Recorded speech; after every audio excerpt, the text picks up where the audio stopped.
The chief looked me dead in the eye and said the words that would change everything. "I give you my daughter as a wife." But this wasn't some kind of love story. Not at first. This was a death sentence. Or maybe, just maybe, the only thing that could stop one. My name is Ethan Cross, and my life had been boiled down to two choices: a noose or a wedding ring. And I wasn't sure which one was worse. The barrel of my Winchester was hot against my cheek. I pressed my back against a weathered boulder, the red dust of the canyon floor coating my sweat-soaked shirt. I counted the shadows moving between the cliffs. 23 riders, maybe more hiding in the brush. Colonel Morrison's men. They weren't here to talk. They were here to see me swinging from a rope or dragged back in chains. My fingers, rough and calloused from years on the frontier, traced the initials carved into the rifle's stock. ECA, reminder of a man I barely recognized anymore.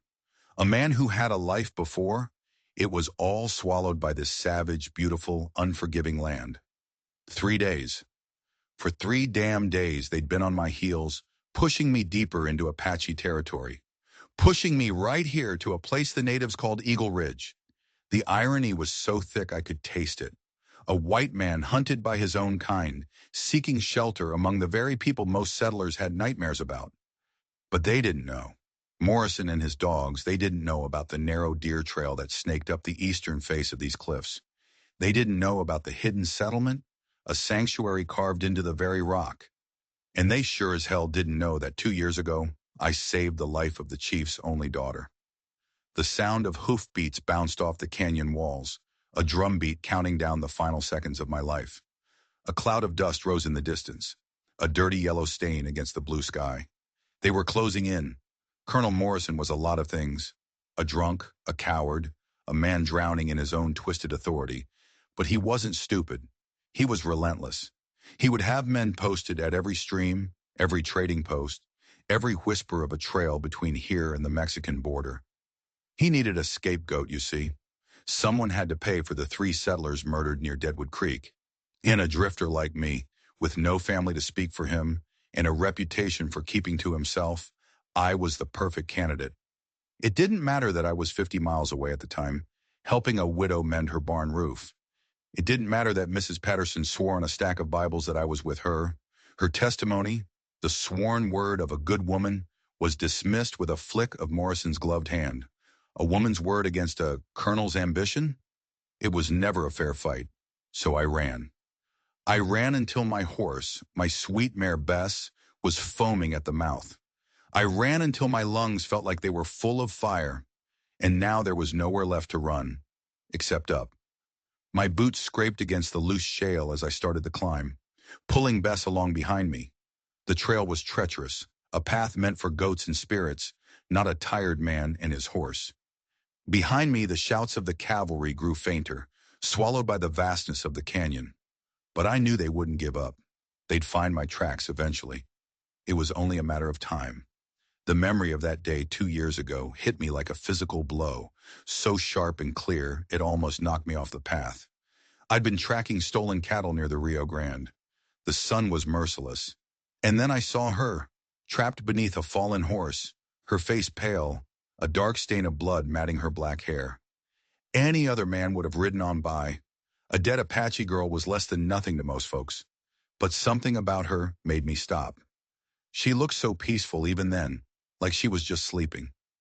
She reminded me of my sister Sarah, the one we lost to cholera on the long journey west. The same dark hair, the same strong chin. So I stayed. I freed her from the horse. I cleaned the wound on her head as best I could. I built a small, makeshift shelter to keep the sun off her. For 3 days I nursed her. I gave her my water, my jerky. I spoke to her in the few broken Apache words I knew, words I'd picked up at trading posts. I didn't know if she could hear me. I just knew I couldn't leave her. On the 3rd day, her father's warriors found us. They came out of the landscape like ghosts, lances raised, faces painted for war. They expected to find their chief's daughter defiled or dead. Instead, they found a white man, exhausted and dehydrated, who had risked everything to save one of their own. That was the debt I was coming to collect, the only coin I had left to spend. The trail crested a high shelf, and the world opened up before me. Below lay the hidden valley of Eagle Ridge. It was like stepping back in time. Adobe dwellings were built right into the cliffside, stacked like ancient apartments. Smoke curled from hidden fires. I could hear the laughter of children, a sound so pure it almost broke my heart. They had gardens of corn and squash, fed by a spring that bubbled up from the earth. A place untouched by the madness of golden railroads. A place where a man's worth was measured by his actions, not his wallet. But even this paradise wasn't safe, and my arrival was about to pour gasoline on a fire that was already smoldering. Bringing a fugitive from the U.S. Army into their home could be the very excuse Morrison needed to wipe this place off the map. The thought twisted in my gut. These people had shown me a kindness I hadn't known in years, and I might be leading their destruction right to their doorstep. A sentry saw me first, a young warrior. His name was Swift Arrow. I remembered him. Recognition flickered in his eyes, quickly replaced by a deep concern. News travels fast out here. My ragged clothes, my exhausted horse, the way my eyes never stopped scanning the trail behind me, it all told a story. He didn't raise an alarm. He just gestured toward the largest dwelling, a great cave near the center of the valley. Chief Running Bear would want to see me. He would want to hear this story himself. Walking across that valley floor was the longest walk of my life. It felt like a march to my own execution. Women stopped their work grinding corn to stare. Children paused their games. Warriors appeared in shadowed doorways, their hands resting on the hilts of their knives. Every eye was on me. They owed me a life, it was true. But a single life was nothing compared to the survival of the tribe. They had every right to turn me away, to hand me over. The chief's dwelling was marked with symbols of power and spirit. The air smelled of sage and sweetgrass. He emerged before I even reached the entrance, a tall, weathered man, with eyes that seemed to see right through your skin, into your soul. He didn't look surprised to see me. He looked like he'd been waiting. He stood there for a long moment, just looking, taking in my dust-caked clothes, the desperation in my posture, the way my hand never strayed far from the pistol on my hip. "You returned to us under storm clouds, Ethan Cross," he said, his English slow but clear. The storm wasn't behind me anymore. It was right here, in his eyes. The directness of his gaze demanded honesty. I took off my hat, a simple gesture of respect. The small crowd that had gathered watched in silence, their faces impossible to read. "False accusations, Chief," I said, my voice hoarse. "From a false man. A colonel named Morrison. He needs someone to hang for murders I didn't commit. His men are maybe 2 hours behind me." Running Bear nodded slowly, as if I'd just confirmed a dark suspicion he'd held for a long time. The name Morrison hung in the air between us, thick and foul like smoke from a battlefield. Everyone in these territories knew that name. They knew his reputation for cruelty, for breaking treaties, for a hatred of the Apache that was almost religious in its fervor. He was a man who built truths to suit his own needs. "My being here puts you all in danger," I said, the words tasting like ash. "I can't ask you to risk your people for me. I'll ride on." A faint smile touched the chief's lips, a crack in his stern mask. "You do not ask, but I remember a man who did not turn away from what was right, even when the cost was high. I remember the man who tended my daughter when she lay broken by the great river." He turned then, raising his voice to address not just me, but his entire village. Warriors, women, children, elders. They were all there, their dark eyes fixed on him, waiting. "Our grandfathers spoke of this," he boomed, his voice echoing off the stone walls. "A time when the world would change, when our old ways would be tested by new powers. They taught us that true wisdom is not in loyalty to the color of a man's skin, but in the truth of his character." He paused, letting the words sink in. Some of the warriors nodded. Others just watched, their faces grim. They understood the choice he was laying before them. Harboring me meant war. Turning me away meant betraying a debt of honor. "This white man," the chief continued, pointing a finger at me, "he proved his character when he had nothing to gain. He did not know whose life he was saving. He acted from his heart, as a man should." And then, as if summoned by his words, she stepped out of the crowd.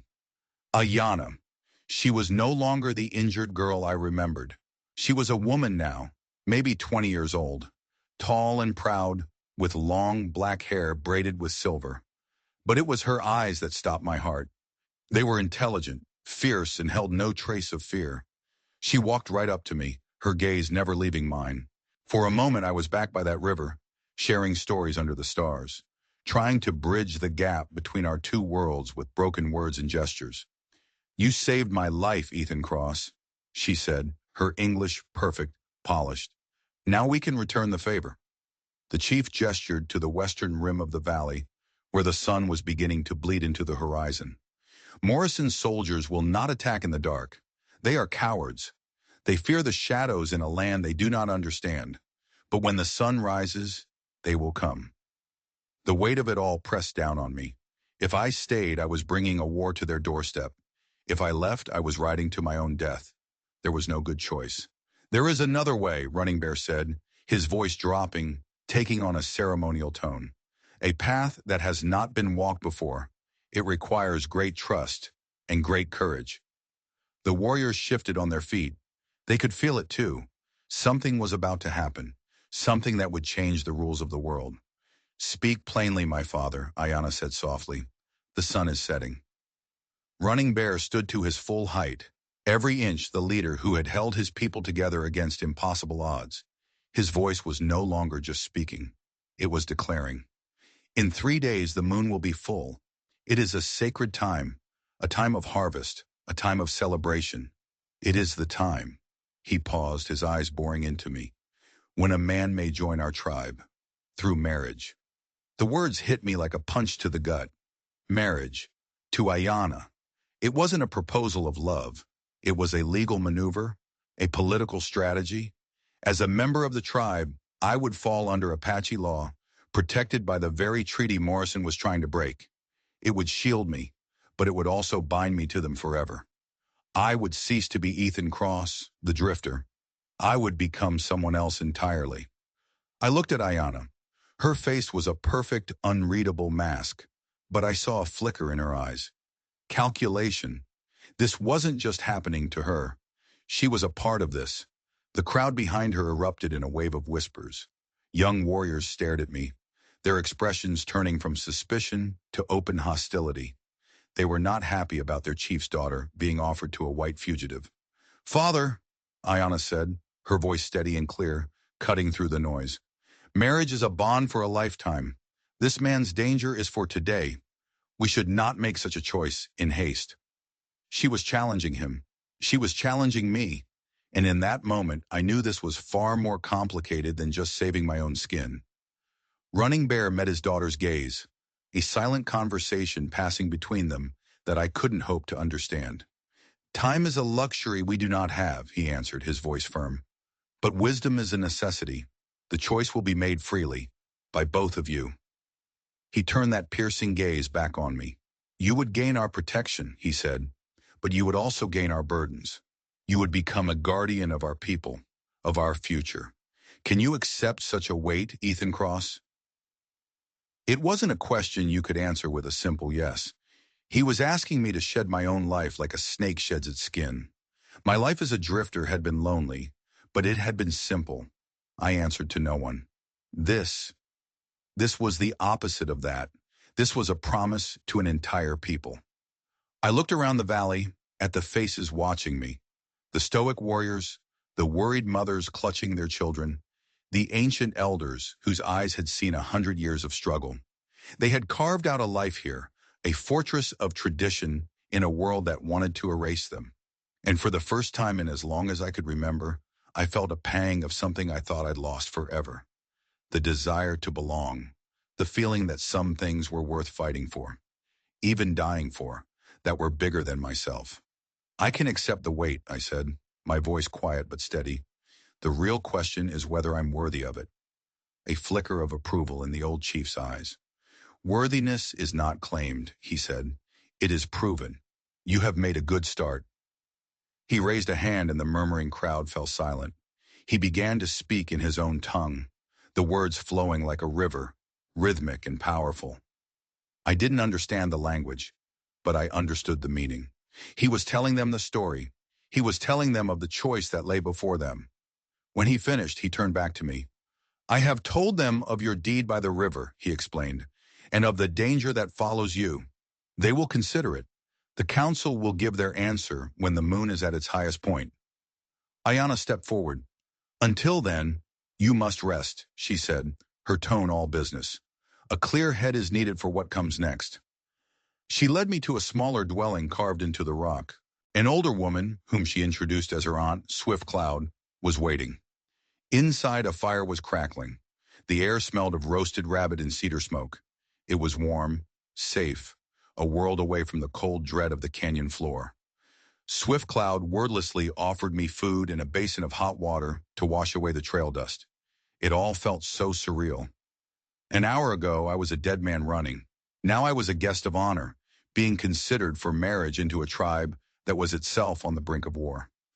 As I ate the simple, delicious meal, the reality of it started to sink in. This wasn't a choice between freedom and death anymore. It was a choice between two different lives and two different deaths. My old life was already gone. The question was, what would the new one be? Later, after I had washed and changed into the soft buckskin clothes Swift Cloud had provided, I found Ayana waiting for me by the fire. She had changed into a more formal dress, decorated with intricate beadwork that shimmered in the firelight. She was beautiful, but there was an intensity about her that was almost intimidating. The council meets, she said, her voice low. But you and I must speak first, honestly. She gestured for me to sit. This wasn't a casual chat. This was a negotiation. Your father's proposal, it honors me, I began, choosing my words carefully. But it's a marriage of desperation. You deserve more than that. She studied my face, her dark eyes searching for something. Do you think so little of us? She asked, a sharp edge to her voice. Do you think we cannot tell the difference between desperation and opportunity? The question threw me. I'd expected to talk about Morrison, about survival. Not this. I think, I answered truthfully, that Apache women are wiser than most, which is why I wonder what a wise woman sees in a fugitive husband. A small smile touched her lips. Perhaps she sees a man who risked his life for a stranger. Or perhaps, her expression grew serious, she sees that our people face a new kind of enemy. The old ways of fighting are not enough. We need allies. We need someone who understands both worlds. She wasn't just talking about marriage anymore. She was talking about an alliance, a bridge between two cultures on a collision course.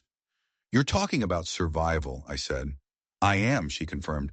My people have strength, we have courage, but we do not understand the white man's laws, his greed, his lies. You do, and you have something even more rare, honor. The stakes just kept getting higher. This was no longer just about me.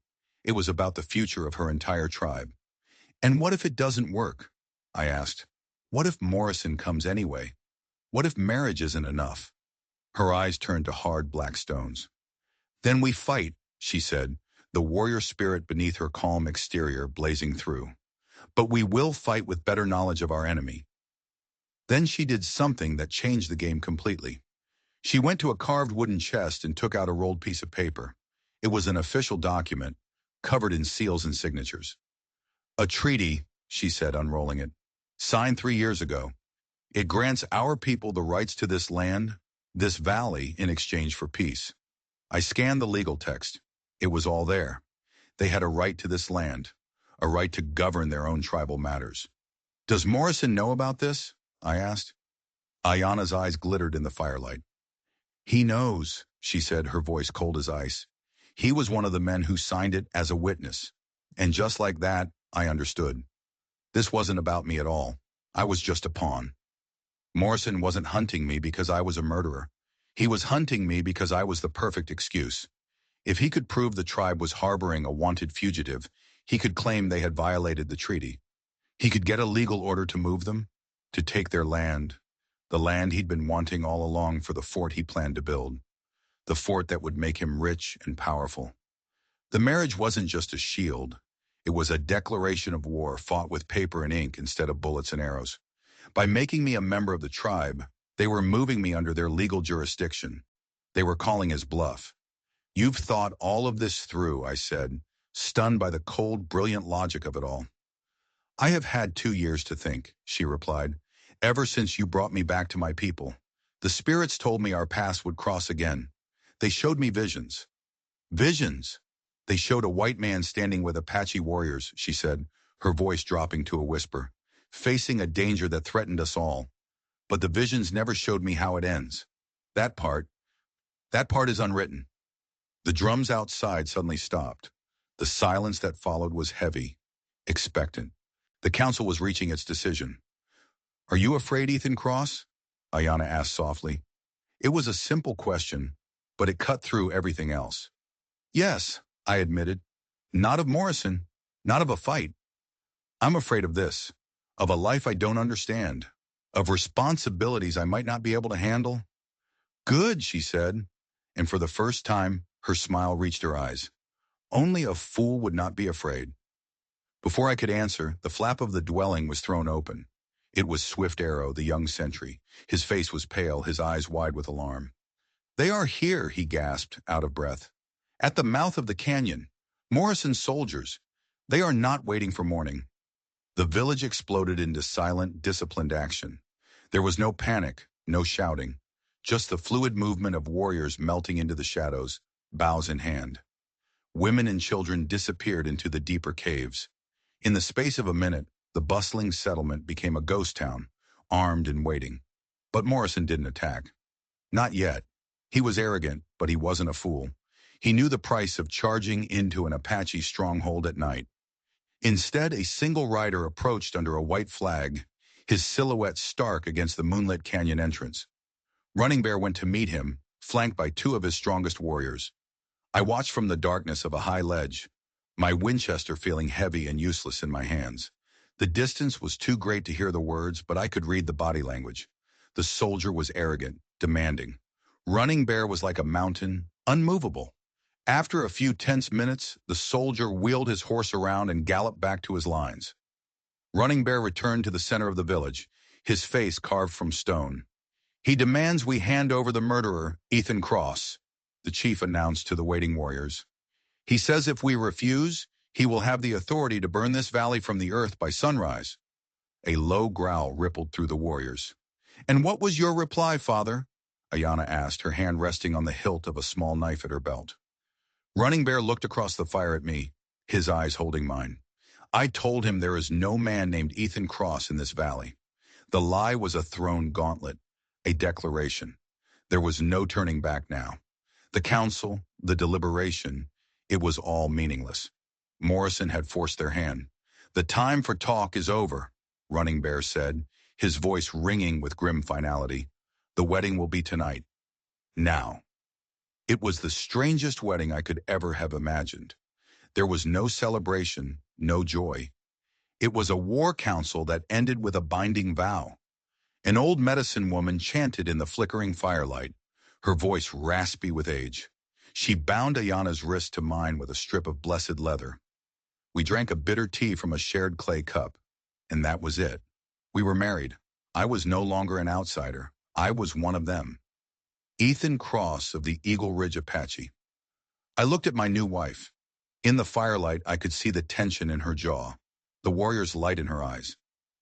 This was not the culmination of a romance. It was the signing of a treaty, sealed not with ink, but with our lives. Just as the medicine woman finished her final chant, a commotion erupted at the edge of the camp. 2 warriors were dragging a third man toward the fire. He was struggling, spitting, his face a mask of rage and fear. I recognized him, a young warrior named Kale. I'd seen him earlier, staring at me with pure, undiluted hatred. We found him at the South Ridge, one of the warriors shouted. He was making smoke signals. A traitor. My blood ran cold. Running Bear strode over to the captured man, his face thunderous. You betray your own people, Kale? For what? Kale spat on the ground at the chief's feet. For a future, he snarled. Morrison promised me. He promised me land, my own herd after you are all gone. He said you were a fool for trusting this white man, for throwing away our traditions. It was a blow more devastating than any bullet. Morrison hadn't just brought soldiers. He had brought poison. He had turned them against each other. What was his plan? Running Bear demanded, his voice dangerously low. Kyle laughed, a wild, broken sound.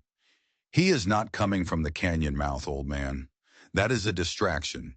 He knows another way. A secret way. My heart stopped. There was only one other way into this valley. The deer trail, I said, the words catching in my throat. The one I used to get in. Kyle's eyes widened in surprise, and then he sneered. Yes, the white man's own path. He is leading his men up it now. They will be on the ridge above us before the sun rises. You will be trapped, surrounded. He will kill you all. The brilliant plan, the legal shield of our marriage, it was all for nothing. Morrison was never going to play by the rules. He was never going to let a treaty stop him. This was always his goal, not relocation, extermination. A wave of despair washed over the warriors. They were trapped, boxed in their own sanctuary. Their faces, so fierce and resolute moments before, were now etched with the grim reality of their fate. But then, a strange calm settled over me. I had spent my life running, reacting, being a pawn in other men's games, but not anymore. I knew men like Morrison. I knew how their minds worked. They were bullies driven by greed and an arrogance that made them predictable. No, I said, my voice cutting through the stunned silence. Everyone turned to look at me. The strange new husband, the cause of all this. He thinks we don't know. He thinks he's clever. That's his weakness, and that's what we're going to use to kill him. A new kind of energy surged through the camp. Despair was replaced by a cold, deadly focus. They had a chance. A slim one, but a chance. Running Bear looked at me, his new, unproven son-in-law. I could see the conflict in his eyes, the lifetime of instinct warring with this desperate, last-minute gamble proposed by an outsider. But he had seen the truth in Cale's betrayal. He knew their old strategies wouldn't work against this new treachery. He gave a sharp nod. Tell us your plan. And so I did. I talked about kill boxes and overlapping fields of fire, terms I'd learned in a life I thought I'd left behind. I talked about using the terrain not as a fortress to be defended, but as a weapon to be wielded. Morrison would be expecting to find a sleeping village to slaughter. Instead, he was going to walk into a meat grinder. The plan was simple and brutal. We would abandon the main camp. The women, children, and elders would retreat to the deepest, most sacred caves protected by a handful of guards. Every other warrior, myself included, would ascend the cliffs and prepare an ambush along the very deer trail Morrison's men were now climbing.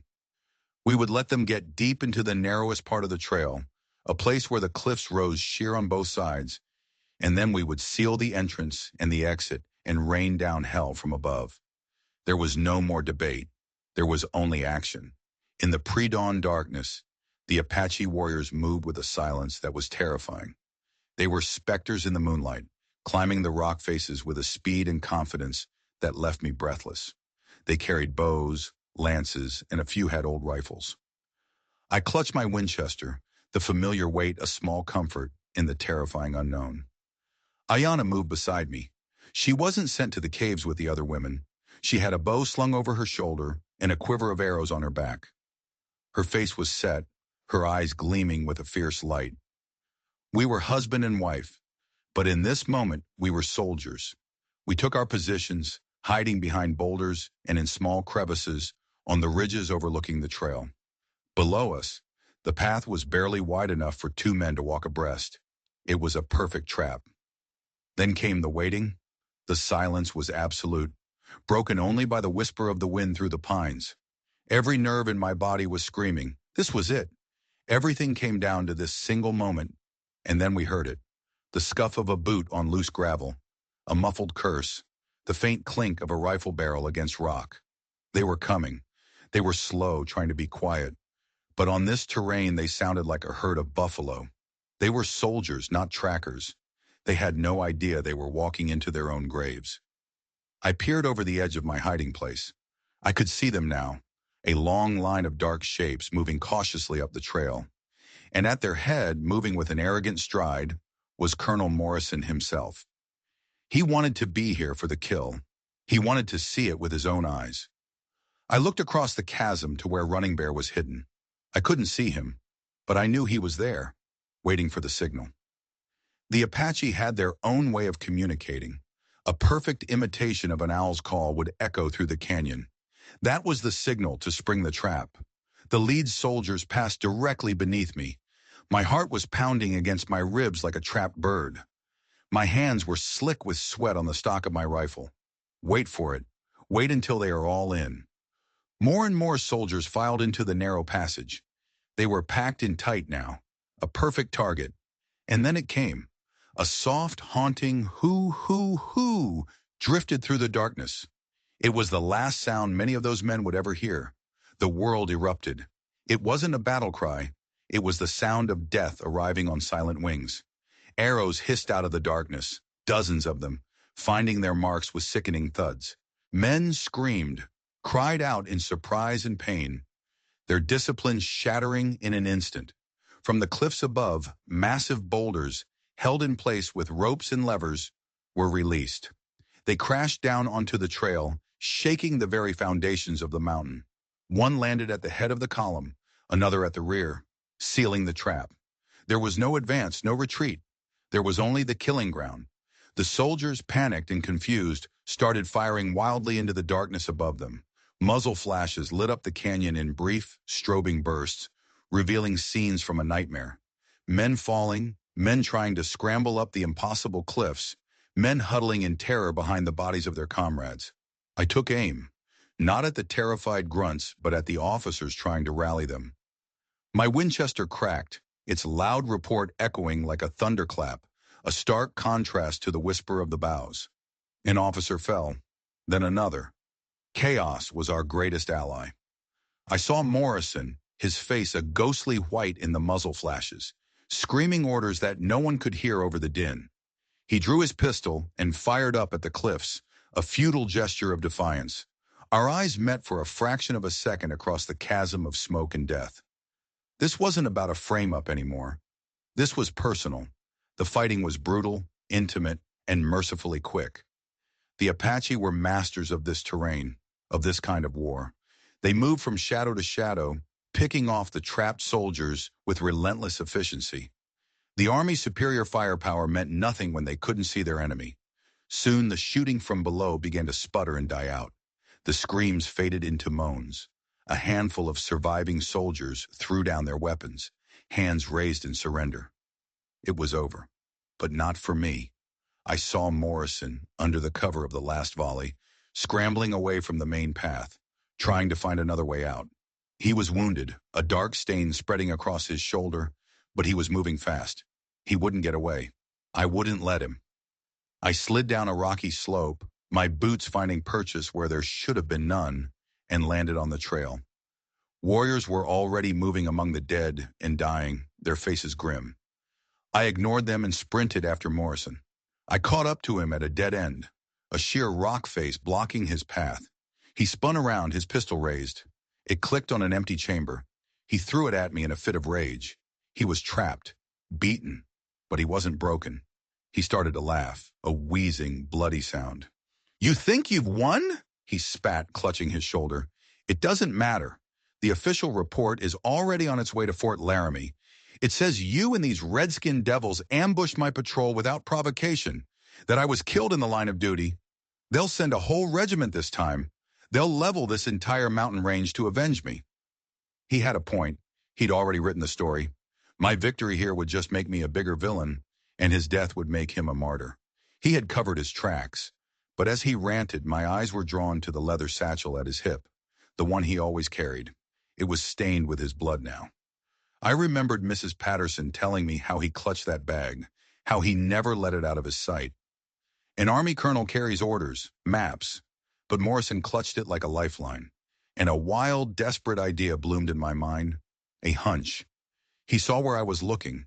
A flicker of panic, true panic, crossed his face for the first time. He tried to draw a knife. I didn't hesitate. I lunged, not for his throat, but for the bag. I ripped the satchel from his belt. He screamed in rage and lunged for it, but I kicked him back against the rock wall. He slid to the ground, defeated. My fingers fumbled with the clasp. Inside were not just military orders. There were folded documents, letters, not from the army, but from the Transcontinental Land and Rail Company. I unfolded the top one. My blood ran cold as I read the elegant, spidery script. It was all there. The whole damn thing. It was a contract. A detailed agreement promising Colonel Morrison a staggering sum of money and a significant share in the company. In exchange for what? For clearing the Apache impediment from Eagle Ridge. The company had surveyed the area and discovered what the Apache had known for centuries. Their sacred spring was the only reliable water source in a 50-mile radius. And deep in the rock, geological surveys suggested the presence of silver. The land was worthless without the water, and the tribe was in the way. But it got worse. A second letter spoke of recent, unfortunate civilian casualties near Deadwood Creek. It mentioned hiring local agitators to create a suitable pretext for military intervention. They hadn't just framed me, they had murdered those 3 settlers themselves. It was all a lie. A bloody, calculated conspiracy to steal this land and slaughter the people who called it home. I wasn't the scapegoat. I was just the key they needed to unlock the cage. Running Bear and Ayanna appeared at the mouth of the dead-end canyon, their faces grim. I didn't say a word. I just handed the chief the letters. He read them, his expression unchanging, but a fire kindled deep in his eyes. He passed them to Ayanna. Her gasp was the only sound in the sudden silence. The other warriors gathered around, and as the meaning of the words was translated, a low, dangerous growl spread through them. They looked from the papers to the bleeding, pathetic man on the ground.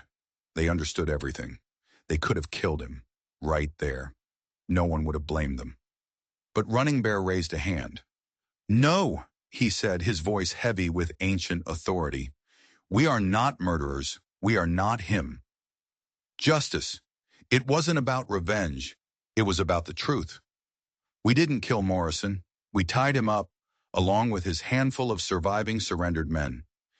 We gathered their weapons, and then we did the last thing anyone would have expected. We rode out, a procession of Apache warriors led by their chief and his new white son-in-law, escorting a column of defeated U.S. soldiers. We didn't ride to the nearest fort, where Morrison's cronies would have buried the evidence. We rode for 3 days all the way to the territorial capital. We walked into the governor's office, a war party in the heart of white civilization. We laid the blood-stained letters on his polished mahogany desk. We presented the captive, disgraced Colonel Morrison, and we told them the truth. Weeks passed. We waited back in the quiet sanctuary of Eagle Ridge. Word finally came. Colonel Morrison was stripped of his rank. He and several high-ranking officials from the land company were facing a federal trial for conspiracy, fraud, and the murders of the Deadwood Creek settlers.